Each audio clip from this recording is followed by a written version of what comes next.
मैं कह रही थी कि आप मुझे कुछ पे कर दें, ठीक है? मुझे मेरे बच्चों के लिए, चलो उनके पेट के लिए, तो मैं आपको इंटरव्यू दे देती हूँ। आप लोग तो, आपको तो वीडियो, आपके तो चैनल चल रहे हैं, तो मुझे क्या हासिल? मेरे तो मीडिया, आप लोग फिर मेरा कुछ हल निकाले ना। न्यूज़ तो मैं, इंटरव्यू तो मैं दे ही रही हूँ, फिर मीडिया मेरे से हल कुछ निकाले। मैं तो इंटरव्यू इसलिए दे रही कि कोई मेरा हक मिले, यानी कि जब कुछ मिलना ही नहीं है। आप इतने सवाल नहीं कर सकते मुझसे, क्यों कर रही हैं आप इतने बिल्कुल, सवाल? हाँ बिल्कुल। आप उनसे बात कर लें, अगर वो मैं बात आपसे करते सवाल हैं तो करूंगी ठीक है। जब मैं आपको बहुत सारे पैसों दूंगी। नाज़रीन, पाकिस्तान की मारूफ अदाकारा जिनको इस दुनिया से गुजरे हुए 9 माह बीत गए, उसके बाद 9 माह तक लाश पड़ी रही, ये सारी चीज़ें आपने देखते आए हैं, सुनते आए हैं। हुमैरा असगर साहिबा की मैं बात कर रही हूँ, तदफीन भी हो चुकी है। वालदैन की जानिब से मुबैना तौर पर कहा गया हमने डेड बॉडी नहीं लेनी, लावारिस करके दफना दें। उसके बाद डेड बॉडी भी ले ली गई और उनका कफन और सारा इंतज़ामात जो थे, उनकी सारी आखिरी रसूमात जो थी वो लाहौर में अदा कर दी गई। इसी दौरान उनकी भाभी मंजर आम पर आती हैं, साबका भाभी। उन्होंने आके उनकी फ़ैमिली के बारे में कुछ चीज़ें बताई कि उनकी फ़ैमिली के साथ ताल्लुकात नहीं ठीक थे और मीडिया की बंदी थी, शूट करवाती थी और उसके अलावा वालदैन को पैसे तो देती थी, लेकिन जब वालदैन से वो पैसों का मुतालबा करती थी तो भाई ने चलता किया, यानी भाई ने प्रॉपर्टी से हिस्सा भी नहीं दिया और उसके अलावा उसको घर से भी निकाल दिया और वालदैन ने बिल्कुल जो है ना वो उसके साथ किसी किस्म का कोई ताल्लुक़ नहीं रखा। इस किस्म के बयानात जो हैं वो सोशल मीडिया पर गर्दिश करने लगे। उसके बाद जो है सोशल मीडिया पे एक तहलका मच गया, एक हंगामा बर्पा हो गया कि वालदैन, सगे वालदैन हो और अपनी बेटी के साथ ऐसा सलूक करें क्यों। हमने भी बात की, हमें भी उन्होंने एक जो है तफसीली इंटरव्यू दिया। उसके बाद तमाम लोगों की जो तनकीद का रुख था वो वालदैन की जानिब ही जा रहा था। बहुत सारी चीज़ें जो है, बजाय हुमैरा की मौत किस वजह से हुई, क्यों हुई, कब हुई, बहुत सारी चीज़ों को इग्नोर करके जस्ट वालदैन को निशाना बनाया जा रहा था। आज इनकी भाभी का एक दोबारा से मैं इंटरव्यू करना चाह रही थी कि इनसे बात करूं और पूछूं कि जो सारी चीज़ें हैं, कब स्टार्ट किया इंडस्ट्री में। हुमैरा के हवाले से कुछ चीज़ें जो है वो जानना चाह रहे थे कि उनका रवैया क्या इतना बुरा था कि सारे लोग उनसे दूर हो गए थे, किसी ने रब्ता नहीं किया। इस तरह की कुछ इन्फॉर्मेशन जो है वो मज़ीद चाहिए थी। इस केस की डिटेल के लिए हमने उनसे रब्ता किया और जब आज उनसे रब्ता किया गया तो उन्होंने हमें आगे से क्या कहा। एक दफ़ा तो मैंने कॉल ड्रॉप कर दी कि मैं आपको अगेन कॉल करती हूँ, मुझे आवाज़ नहीं आ रही। ज़रा उनको मैं अगेन कॉल करती हूँ और सारी तफसीलात आप खुद सुनिएगा। हेलो, अस्सलाम वालेकुम। जी वालेकुम सलाम, जी बोलिएगा। जी हुमा, आपको मेरी आवाज़ आ रही है? जी जी आ रही है। यार उस टाइम आवाज़ बड़ी ब्रेक हो रही थी, अब बताएं। जी जी, असल में मैं व्हाट्सएप कह पे रही सिग्नल्स हूँ, का इशू है। जी जी बताएं। मैं कह रही थी कि आप मुझे कुछ पे कर दें, ठीक है? मुझे मेरे बच्चों के लिए, चलो उनके पेट के लिए, तो मैं आपको इंटरव्यू दे देती हूँ। तो हुमा, वो पहले तो इंटरव्यू आपने फ्री दिए थे। नहीं, मैंने पहले फ्री दिए थे, मैंने बंद कर दिए थे, लेकिन जो मेरे कल इंटरव्यू है, मेरे कल 3 इंटरव्यू है, मैंने उन तीनों से मैंने वो मुझे पे करके गए हैं, फिर ही मैंने उनको इंटरव्यू दिए हैं। अच्छा अच्छा, कितने पैसे दिए थे उन्होंने? उन्होंने, एक ने मुझे 15,000 दिया और एक ने मुझे 20,000 दिए। अच्छा, 15,000 और 20,000। जी जी। पहले तो आपने ऐसा कोई जिक्र नहीं किया, अभी आपको ये ख्याल आया है? यार ये तो गलत बात नहीं है। नहीं, मैंने आपको बोला है कि मैंने बंद कर दिए थे। जब मैं हम्म देखा कि आप लोग तो, आपको तो वीडियो, आपके तो चैनल चल रहे हैं, तो मुझे क्या हासिल? मेरे तो मीडिया, आप लोग फिर मेरा कुछ हल निकाले ना। न्यूज़ तो मैं, इंटरव्यू तो मैं दे ही रही हूँ, फिर मीडिया मेरे से हल कुछ निकाले। मैं तो इंटरव्यू इसलिए दे रही कि कोई मेरा हक मिले, यानी कि जब कुछ मिलना ही नहीं है बच्चों के पेट के। कभी मैं किसी के पास जाके इंटरव्यू दे रही, कभी मैं किसी के जाके इंटरव्यू दे रही, मैं मिन्नतें कर रही लोगों की। मेरे पास तो घर नहीं है। और ये भी तो देखिए ना आप। पहले दिन जब आपने इंटरव्यू दिया था तो तब भी आपका मकसद यही था कि आपको फाइनेंशियली सपोर्ट मिल जाएगी?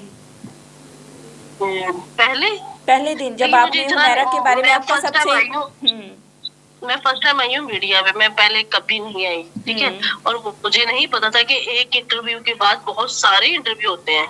हम्म मुझे इस बात की आइडिया नहीं था। हाँ जी, लेकिन पहले जो मैंने दे दिए थे, मैंने दे दिए, मैं इंटरव्यू बंद कर दिए थे। अच्छा, मतलब पहले लेकिन कल जो उन्होंने, इंटरव्यू दिया वो आपने पैसों का नहीं सोचा?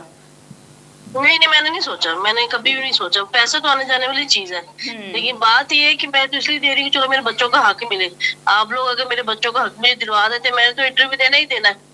लेकिन मुझे नहीं पता था कि ये मुसलसल ही चलते रहेंगे। देखिए ना, मैं कभी किसी के घर जा रही हूँ, कभी किसी के हुमा, घर जा रही हूँ, ये मेरे पास तो घर आपको भी नहीं है। किसने कहा कि जो है पैसे लेंगे तो बच्चों को उनका हक मिल जाएगा?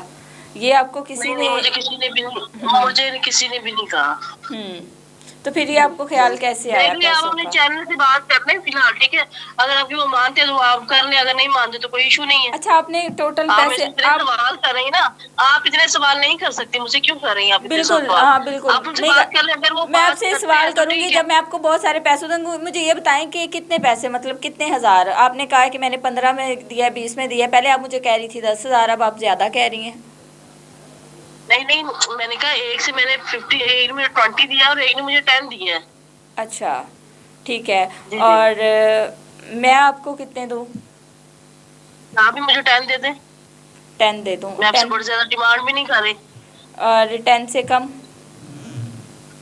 10 میکسیمم، اس سے کم نہیں۔ ٹھیک ہے، پھر آپ میرے پاس آئیں گی یا میں آپ کے پاس آؤں گی؟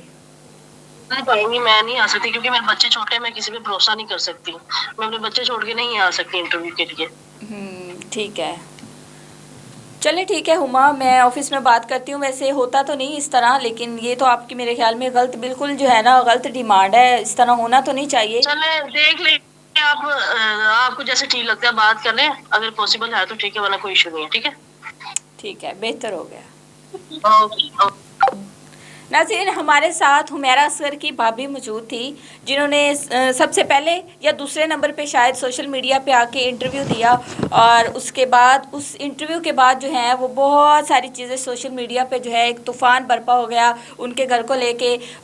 حمیرہ اصغر کی جو موت تھی وہ بہت زیادہ کنٹروورشل بن گئی، جائیداد کا معاملہ سامنے آ گیا جو کہ پہلے کسی کو نہیں پتا تھا۔ یہی وہ خاتون تھی جنہوں نے سب سے پہلے انٹرویو دیا تھا ایک ویڈیو کال پہ، میں نے بھی ان کا انٹرویو کیا تھا، تب انہوں نے پیسے کی کوئی ڈیمانڈ نہیں کی تھی، اور انہوں نے مسلسل میرے ساتھ 15 منٹ کال پہ بات کی تھی، اور انہوں نے مجھے سارا حال حوال بتایا۔ جب فیملی سے بات کی گئی کہ اس طرح آپ کی بھابھی جو ہے وہ منظر عام پر آئی ہے، تو فیملی کا بتانا یہ تھا کہ ان کی تو ڈیورس ہو چکی ہے، ہماری فیملی سے ان کا کسی قسم کا کوئی تعلق نہیں ہے۔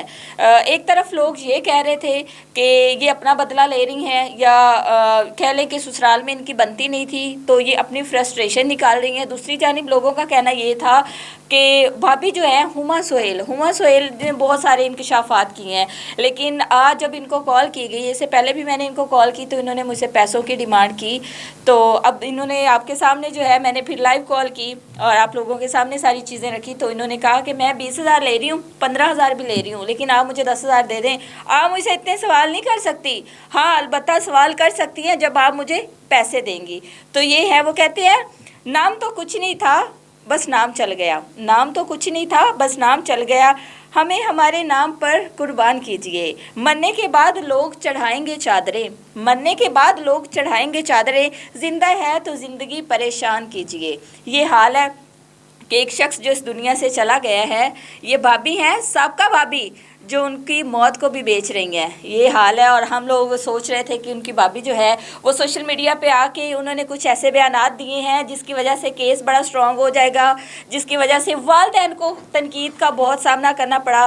والدین پہ ایک سوالیہ نشان اٹھایا جا رہا تھا کہ والدین ڈیڈ باڈی لے جانے کیوں نہیں جا رہے، بھائی جائیداد کا مسئلہ ہے، بھائی نہیں گھر آنے دیتے، بہت ساری چیزیں تھی، لیکن یہ سابقہ بھابھی تھی جو کہ طلاق یافتہ ہے، اور یہ بھابھی آج حمیرہ اصغر کو بیچنا چاہ رہی ہے، یعنی ان کی موت کو یہ بھی بیچنا چاہ رہی ہے۔ یہ ہماری دنیا ہے، یہ ہماری دنیا کے طور طریقے ہیں کہ ایک شخص اگر میڈیا پہ آنا چاہتا ہے، اپنا کوئی موقف دینا چاہتا ہے، خواہ وہ جھوٹا ہو خواہ وہ سچا ہو، وہ تو بات کی بات ہے، لیکن اپنا موقف بھی جو ہے وہ پیسوں سے دینا چاہتا ہے۔ تو یہ وہ خاتون تھی جو سب سے پہلے منظر عام پر آئی اور فیملی کو اور حمیرہ اصغر کی موت کو کنٹروورشل بنایا گیا۔ تو ساری چیزیں جو ہیں وہ اس وقت سامنے ہیں آپ کے، اور فیصلہ آپ کیجئے کہ اس خاتون کے جو بیانات تھے، جو چیزیں تھیں، ان میں کتنی صداقت ہو سکتی ہے۔